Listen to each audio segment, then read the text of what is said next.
उपनिषद के प्रश्नोत्तर for UGC net एनजीआरएफ। पहला क्वेश्चन है, ईशावास्य उपनिषद का मूल स्रोत क्या है? बताइए। ऋग्वेद, सामवेद, यजुर्वेद या अथर्ववेद? क्या देंगे? यजुर्वेद। बहुत बढ़िया, बहुत अच्छे। तो हम क्या देंगे इसमें? यजुर्वेद। Very good. वेदांत किसको कहते हैं? स्मृति को, संहिता को? उपनिषद को। Very good. ब्राह्मण ग्रंथों के भाग क्या बोलेंगे? कठ, केन, छांदोग्य या उपरोक्त सभी? तो ब्राह्मण ग्रंथ के भाग क्या होती है? ब्राह्मण ग्रंथ से देखो, जब अगर आपको इस तरह के क्वेश्चन आते हैं तो कठ भी होता है, केन भी होता है। तो जब दोनों सही है तो इसका मतलब क्या होगा? उपयोग तो सही होगा। अगर आपको एक का नहीं भी पता होगा, जैसे कठ पता है, केन पता है, लेकिन छांदोग्य को पता नहीं है, या छांदोग्य अभी हमने नहीं पढ़े हैं, लेकिन दो अगर सही है, इसका मतलब क्या होगा? आपका डी सही होगा। मतलब तो ये कठ और केन मतलब ये जो मतलब ब्राह्मण ग्रंथ से संबंधित जो उपनिषद बताए गए हैं वो बोल रहे हैं। हाँ, आप जैसे उपनिषद के पहले जैसे कैसे कैसे आपका जो उपनिषद के पहले जो ब्राह्मण ग्रंथों से के भाग होते हैं, ये जो कठ उपनिषद है, केन उपनिषद है, ये ब्राह्मण ग्रंथों के भाग है। जी जी जी। चौथा है, ईशावास्य उपनिषद के अनुसार, ईशावास्य उपनिषद के अनुसार कर्म समर्पित करने चाहिए मनुष्य को, देवताओं को, परमेश्वर को, समाज को? सी, परमेश्वर को। Exactly, excellent. परमेश्वर को समर्पित कर्म से नहीं होता। पांचवा क्वेश्चन क्या होता है? ऑप्शन ए कार्य, ऑप्शन बी बंधन, ऑप्शन सी मोक्ष, ऑप्शन डी समर्पण। आप देखना यहाँ पे क्या लेगा? नहीं होता, इसका ख्याल रखना। नहीं होता यानी बंधन नहीं होता। Very good, excellent. सारा क्वेश्चन सही सही बता रहे हैं आप। Very good. Question number 6, Ishavasya Upanishad के अनुसार कर्म होने चाहिए त्याग भाव से। ऑप्शन ए, ऑप्शन बी परमेश्वर को समर्पित, ऑप्शन सी बंधन रहित, और ऑप्शन डी उपयुक्त सभी। प्रश्न के अनुसार जैसा हमने पढ़ा उपनिषद में, वहाँ पे बताया था त्याग भाव से। अदरवाइज हम ऑप्शन तीनों को अगर देखें तो तीनों ही वैलिड होते हैं। तो डी और ए, डी लग रहा है। तो उसमें त्याग पूर्वक भोग करने के लिए तो कहा ही गया है, जी जी। और बंधन रहित होकर भी बताया गया है, तो दोनों सही है। तो फिर क्या होगा? डी हो जाएगा। ऐसे परमेश्वर को समर्पित भी उन्होंने बताया गया है कि हाँ सबको है, समर्पित यस, करना लास्ट चाहिए। में। हाँ, very very good. Ishavasya Upanishad के अनुसार कर्म होने चाहिए शास्त्रोक्त। ऑप्शन ए, ऑप्शन बी विधिवत, ऑप्शन सी नित्य, ऑप्शन डी अनुकरणीय। शास्त्रोक्त। Very good, excellent. Ishavasya Upanishad के अनुसार मुक्ति का मार्ग क्या है? निर्लिप्त कर्म ऑप्शन ए, ऑप्शन बी नित्य कर्म, ऑप्शन सी नैमित्तिक कर्म, ऑप्शन डी महान कर्म। क्या बोलेंगे ईशावास्य उपनिषद के अनुसार? निर्लिप्त कर्म। ईशावास्य उपनिषद के अनुसार मुक्ति का मार्ग क्या है? तभी बोलते हैं ना, क्या मतलब होगा? निर्लिप्त मतलब लिप्त ना होना। हमने पढ़ा था ना, त्याग पूर्वक भोग करो, मतलब हम किसी में लिप्त नहीं हो रहे, इन्वॉल्व नहीं हो रहे। बिल्कुल बिल्कुल करेक्ट। मैं थोड़ा सा वर्ड्स में कंफ्यूज। कोई नहीं। लिप्त मतलब इन्वॉल्व होना, तो त्याग पूर्वक भोग करो मतलब बिना इन्वॉल्व हुए, तो निर्लिप्त कर्म। तो मुक्ति का मार्ग क्या है? निर्लिप्त कर्म। हम क्वेश्चन नंबर 9 करेंगे। ईशावास्य उपनिषद के अनुसार अविद्या फलीभूत होती है किसमें? अविद्या फलीभूत होती है, आप ख्याल रखना, अविद्या बोला गया है। योनियों में, ऑप्शन ए, ऑप्शन बी पुनर्जन्म में, ऑप्शन बी विविध तापों में, ऑप्शन डी उपयुक्त सभी। डी। कौन से जाएंगे? ऑप्शन डी उपयुक्त सभी, क्योंकि सारे बातें बताई गई है। योनियों में भी होती है। अगर हम अविद्या फलीभूत कैसे अलग अलग योनियों में हम जाते हैं ताकि हमें अपने कर्मों का हैं, पुनर्जन्म की संभावनाएं बढ़ जाती हैं और विभिन्न प्रकार के में ताप तीनों तापों के बारे में उसमें बताया गया था। Very good, excellent. Question 10, Ishavasya Upanishad के अनुसार दुख का मूल कारण क्या है? संवेदना ऑप्शन ए, ऑप्शन बी इंद्रिया, ऑप्शन सी मन, ऑप्शन डी अविद्या। मुझे अविद्या लग रहा है। Very good. ईशावास्य उपनिषद के अनुसार दुख का मूल कारण क्या है? अविद्या। अविद्या। पतंजलि में भी अविद्या हाँ कही जी, गई है। क्योंकि अविद्या अगर नहीं होगा तो सारा चीज हमारे कंट्रोल पे ही रहेंगे, ईश्वर अनुकूल ही होगा। तो क्या होगा? दुख का मूल कारण क्या है? अविद्या है। ईशावास्य क्वेश्चन नंबर 11, ईशावास्य उपनिषद के अनुसार पर ब्रह्म को पाने का साधन क्या है? ऑप्शन ए जप, ऑप्शन बी तप, ऑप्शन सी व्रत, ऑप्शन डी विद्या। तो हम क्या बोलेंगे? विद्या। विद्या, एक्सेलेंट। ईशावास्य उपनिषद के अनुसार पर ब्रह्म को पाने का साधन क्या है? विद्या है। क्वेश्चन नंबर 12, अंतःकरण के शुद्धि हेतु किसकी सेवा पूजा करनी चाहिए?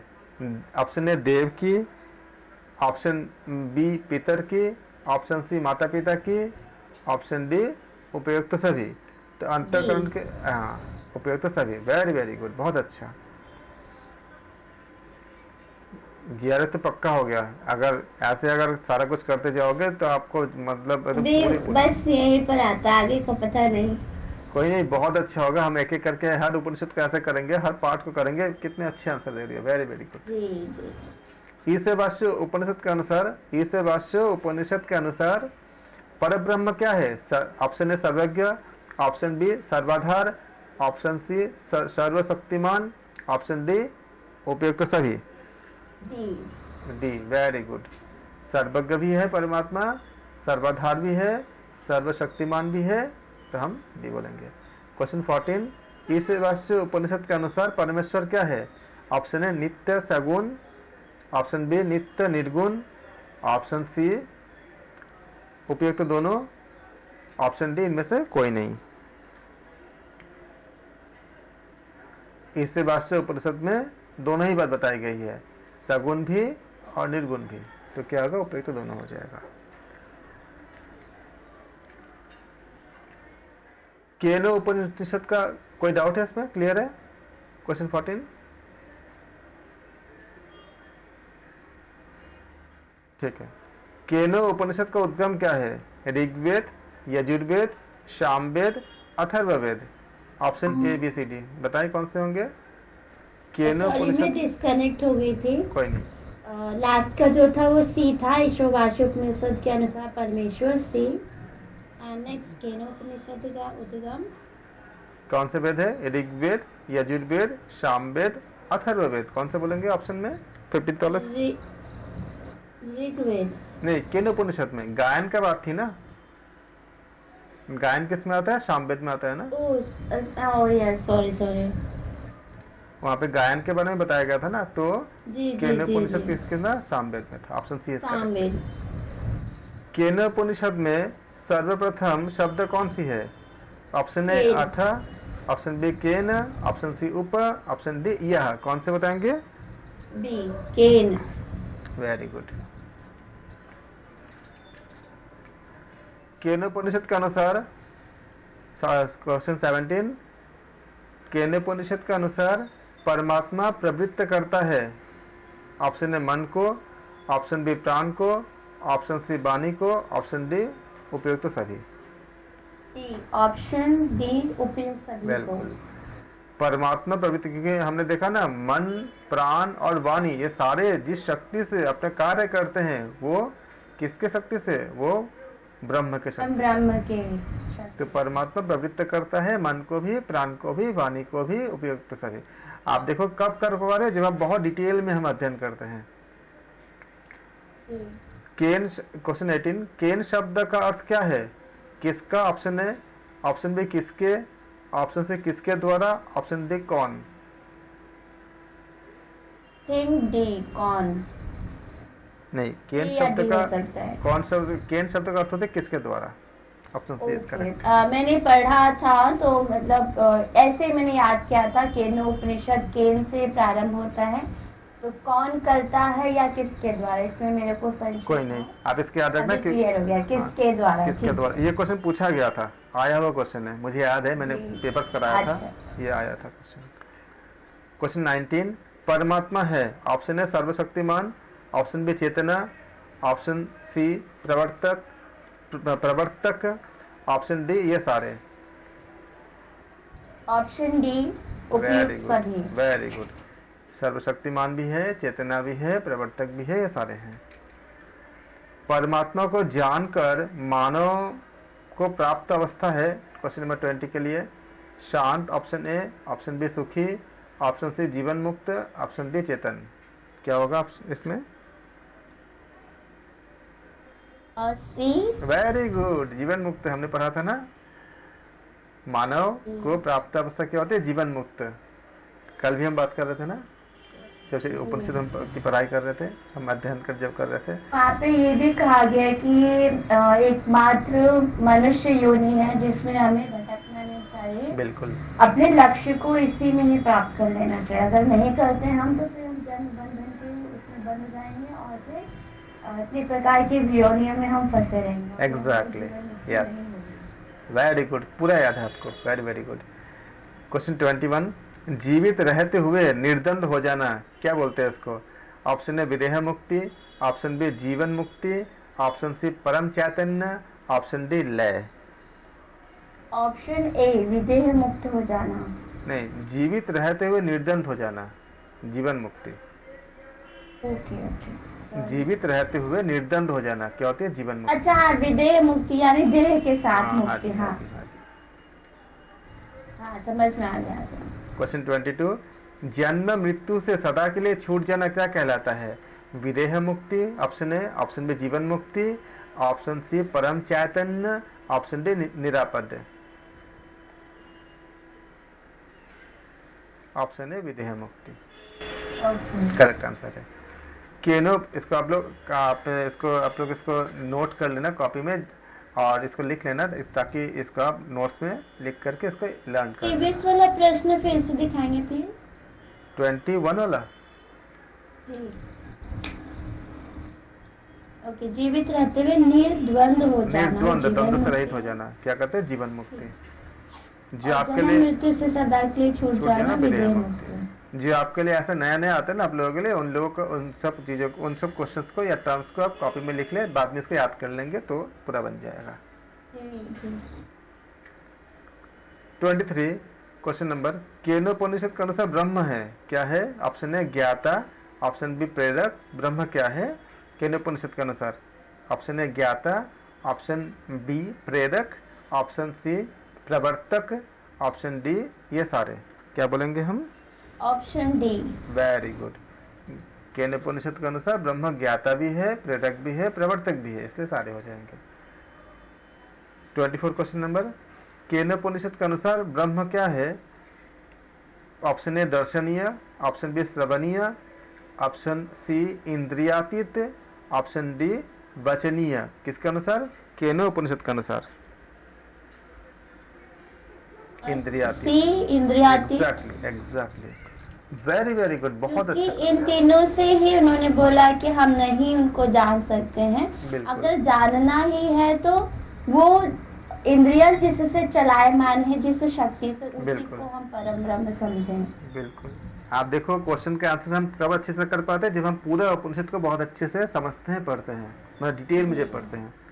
कितना अच्छा आपने आंसर दिया, वेरी गुड। अंतःकरण में सम्मिलित नहीं है क्या नहीं है? Option question 25। इसलिए मैंने बोला था ना कि पहले हम डिटेल में पढ़ेंगे पूरे अच्छे से, उसके बाद क्वेश्चंस करेंगे। मैक्सिमम क्वेश्चंस देखो, मैक्सिमम आप सही कर रहे हो ना, एग्जाम में भी ऐसे आप करोगे, कितने अच्छे करोगे। अंतःकरण में सम्मिलित नहीं है, ऑप्शन ए मन, ऑप्शन बी बुद्धि, ऑप्शन सी अहंकार, ऑप्शन डी ब्रह्म। तो क्या हो जाए? ब्रह्म। बहुत अच्छा। बुद्धि अहंकार सांख्य दर्शन में भी बताया गया। हाँ, अंतःकरण में नहीं है ये। ऑप्शन क्वेश्चन 26, अंतःकरण में सम्मिलित है क्या? ऑप्शन ए मन, ऑप्शन बी बुद्धि, ऑप्शन सी अहंकार, ऑप्शन डी उपयुक्त सभी। क्या बोलेंगे?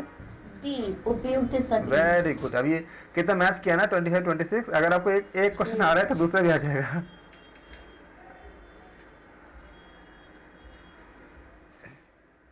क्वेश्चन 27, इंद्रियों को कार्य में प्रवृत्त कौन करता है? ऑप्शन ए परमात्मा, ऑप्शन बी आत्मा, ऑप्शन सी मन, ऑप्शन डी बुद्धि। इंद्रियों को कार्य परमात्मा। में, वेरी गुड। हमने पढ़ा था ना कि हमारे सारे इंद्रिया जो है वो तभी कार्य कर सकता है, जैसे आँख है, जो जिस शक्ति से आँख देखता है वो शक्ति किसकी है? वो ब्रह्म की है। पढ़ा था हमने। परमात्मा की है। क्वेश्चन ये आपका 27 का ए ऑप्शन सही है। क्वेश्चन 28, ब्रह्म तत्व को जाना जा सकता है किसके द्वारा? ऑप्शन ए इंद्रियों के द्वारा, ऑप्शन बी बुद्धि के द्वारा, ऑप्शन सी मन के द्वारा, ऑप्शन डी इनमें से कोई नहीं।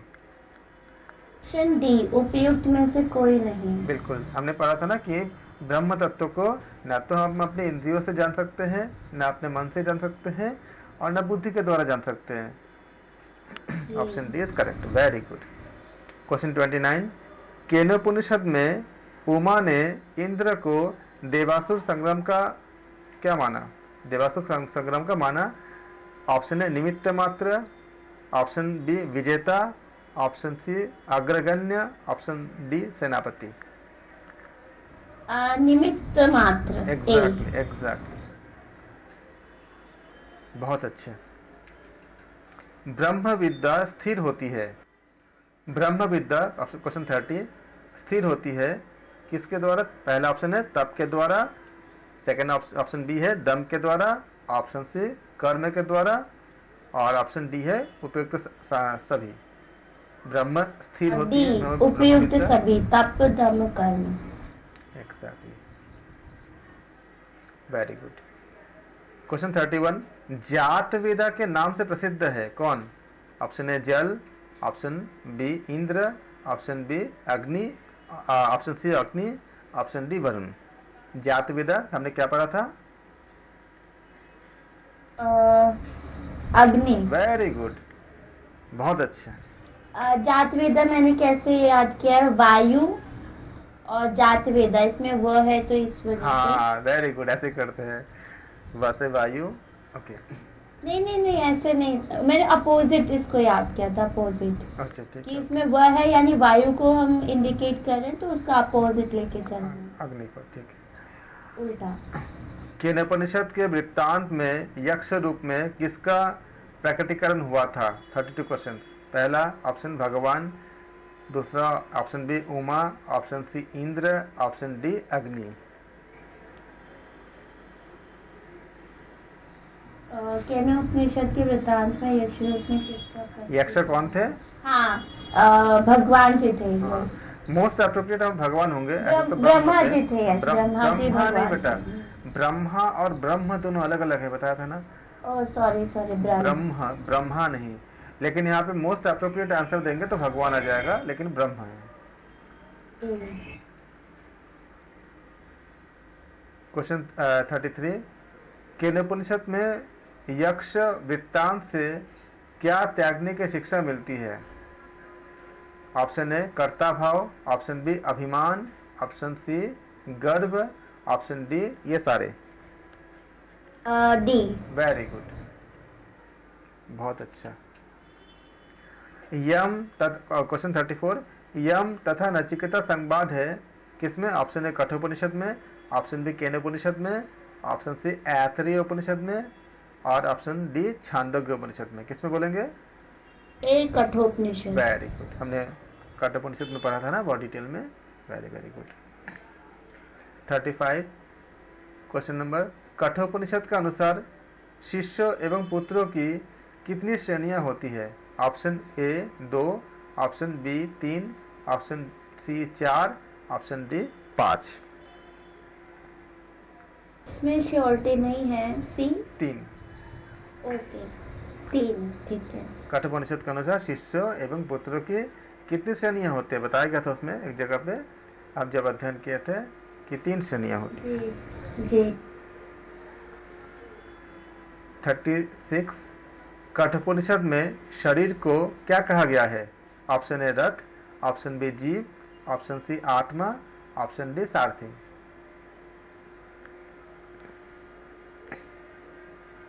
क्या बोलेंगे? शरीर को क्या बोला गया था? रथ। रथ।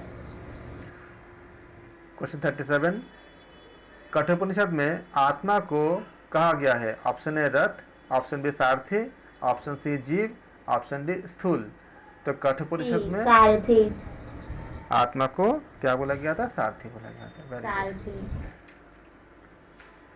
38 क्वेश्चन नंबर, कठोपनिषद में इंद्रियों को क्या क्या कहा गया है? ऑप्शन ए दुष्ट घोड़ा, ऑप्शन बी हाथी, ऑप्शन सी रथ, ऑप्शन डी स्वामी। क्या बोला क्या है? ए दुष्ट घोड़े। Very very good. Question 39, Kathopanishad के अनुसार परमात्मा का स्थान कहाँ स्थान होता है? ऑप्शन ए मन, ऑप्शन बी हृदय, ऑप्शन सी अंगूठा, ऑप्शन डी कंठ। क्या बोलेंगे? बी हृदय। Very good. हमने पढ़ा था ना कठोपनिषद में, मेरी लाइन में थे। कठोपनिषद के अनुसार क्वेश्चन 40 में, कठोपनिषद के अनुसार योग क्या है? इंद्रियों की स्थिर धारणा ऑप्शन है, ऑप्शन बी चित्त वर्षति निरोध या चित्त वृत्ति निरोध, ऑप्शन सी समाधि और ऑप्शन डी ध्यान। तो क्या बोलेंगे कठोपनिषद के अनुसार योग क्या है? ए इंद्रियों की स्थिर धारणा। Very good. और ये कई बार पूछा गया कि कठोपनिषद के अनुसार योग की परिभाषा। क्वेश्चन 41, कठोपनिषद के अनुसार योगाभ्यास से साधक कैसा होता है? ऑप्शन ए कुशल, ऑप्शन बी प्रमाद रहित, ऑप्शन सी दीर्घ सूत्री, ऑप्शन डी दूरदर्शी। तो क्या होगा? प्रमाद रहित। प्रमाद रहित। मुझे जब प्रमाद खत्म हो जाएगा तभी तो हम कुशल की कोई वहां पे आपको नहीं बताएगा, वहां पे बोला गया कि प्रमाद रहित। याद करो। Okay yes. कठोपनिषद में बताया गया था ना, जब प्रमाद रहित हो जाते हैं, जब कठोपनिषद के अनुसार योगाभ्यास से साधक क्या होती है? प्रमाद रहित हो जाता है, प्रमाद रहित हो जाता है। याद आ रहा है ना? हाँ जी। 42, कठोपनिषद के अनुसार योग युक्त रहने के लिए क्या आवश्यक है? ऑप्शन ए दृढ़ अभ्यास, ऑप्शन बी एकांत, ऑप्शन सी वेदों को रटना, ऑप्शन डी क्या है? साधु संगति। तो कठोपनिषद के अनुसार क्या बोलेंगे? दृढ़ अभ्यास। Very good. क्वेश्चन 43, कठोपनिषद के अनुसार शरीर में प्रधान नाड़ियों की संख्या कितनी है? 3, option A, option B 101, option C 7200, option D 72,000 72,000। तो क्या बोलेंगे? बी 101। Very good.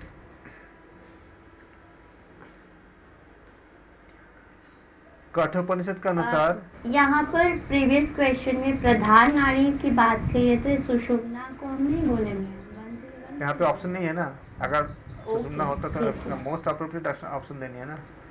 जी। तो नाड़ियों की संख्या अगर उसमें मुख्य नाड़ी तो आपका जो हमने पढ़ा था कि 1 से 1, तो वहाँ पे सिर्फ सुषुम्ना की बात कही है और 101 की। हाँ। तो अगर मतलब मेरे को जैसे डाउट हो रहा था 101 या फिर 3 नाड़ी। नहीं, उसमें ईरा पिंगला तो बात नहीं किए थे ना कठोपनिषद में। जी, तो इसी से मैंने गैस किया 101। ठीक है, क्योंकि उसमें खाली सुषुम्ना बात किया था ना, तो ईरा पिंगला के बाद उसमें किया ही नहीं था, इसलिए हमें 3 मोस्ट अप्रोप्रिएट, इसलिए कठोपनिषद के अनुसार, किसी और के अनुसार नहीं बताएगा ना। और मोस्ट अप्रोप्रिएट आंसर लेने हैं ना, क्योंकि उसमें तो बाकी है ही नहीं है, 1 तो है ही नहीं इसमें। तो कठोपनिषद के अनुसार क्वेश्चन 44 में कठोपनिषद के अनुसार योग विधि प्राप्त करके साधक क्या होता है? तो ऑप्शन है मृत्यु रहित, ऑप्शन बी विकार रहित, ऑप्शन सी ब्रह्म प्राप्त, ऑप्शन डी उपयुक्त सभी। डी। वेरी गुड, बहुत अच्छा। वैसे मैं सी की तरफ में जा रही थी, ब्रह्म प्राप्त, फिर देखा जब आप सारी चीजें उसी में हो जाती हैं। हाँ, विकार रहित तो हो ही जाओगे, तभी तो ब्रह्म को प्राप्त होगा ना। और ये ऑलरेडी बताया गया है, अगर कठोपनिषद को हम फिर से पढ़ेंगे देखेंगे कि ये गुण बताया गया है कि योग विधि से प्राप्त साधक कैसा होता है? मृत्यु रहित होता है, विकार रहित होता है, ब्रह्म प्राप्त होता है। ये सारे ऑप्शन सही होंगे। क्वेश्चन 45, कठोपनिषद के अनुसार मनुष्य के शरीर में आत्मा का आकार किसके बराबर होता है? ऑप्शन ए अंगूठे के बराबर, ऑप्शन बी तिल के बराबर, ऑप्शन सी सिर के बराबर, ऑप्शन डी हृदय के बराबर। किसके होंगे? ए अंगूठे के बराबर, बहुत अच्छा। अंगुष्ठ मात्र अंगुष्ठ की मात्र, चर्चा की हाँ। गई है। कठोपनिषद के अनुसार आत्म साक्षात्कार फलीभूत होता है किस समय? क्वेश्चन नंबर 46 में ब्रह्म प्राप्ति में ऑप्शन ए, ऑप्शन बी जीवन में, ऑप्शन सी मृत्यु में, ऑप्शन डी स्वर्ग में। किस में होंगे? ब्रह्म प्राप्ति में। क्वेश्चन 47 के लिए करेंगे। पांच प्रकार के मुख्य प्राण को निम्न उपनिषद में समझाया गया है। तो 5 प्रकार के जो मुख्य प्राण हैं वो प्रश्न उपनिषद में समझाया गया है। Option A Kathopanishad, option B Kena Upanishad, option C Prashna Upanishad, option D है आपका छांदोग्य उपनिषद। तो 5 प्रकार के प्राण अभी जो प्रश्न हमने किया नहीं हाँ, है प्रश्न उपनिषद में बताया गया। तो हम प्रश्न उपनिषद के अनुसार सूर्य किसके रूप में उदित होता है? प्राण के रूप में, वायु के रूप में, अग्नि के रूप में, जीवन के रूप में। तो प्रश्न उपनिषद के अनुसार सूर्य प्राण के रूप में उदित होता है। क्वेश्चन 49 प्रश्न उपनिषद के अनुसार रई परमात्मा का है दक्षिण अंग, ऑप्शन ए, ऑप्शन बी उत्तर अंग, ऑप्शन सी स्वरूप, ऑप्शन डी उपयुक्त सभी। तो प्रश्न उपनिषद के अनुसार रई परमात्मा का दक्षिण अंग होता है। क्वेश्चन अभी ये टॉपिक हम लोग करेंगे राइट? अभी हाँ जी हाँ।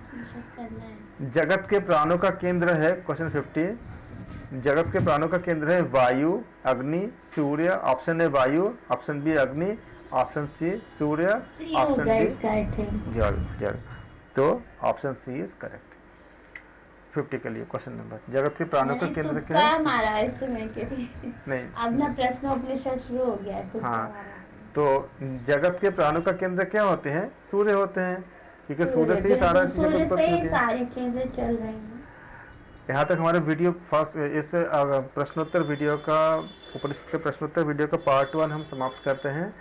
पार्ट 2 में हम और दूसरे उपनिषद के ऊपर प्रश्नों को लेकर हम प्रस्तुत करेंगे। आप कमेंट सेक्शन में अपने डाउट्स या कोई भी सुझाव हो आप दे सकते हैं। Thank you so much.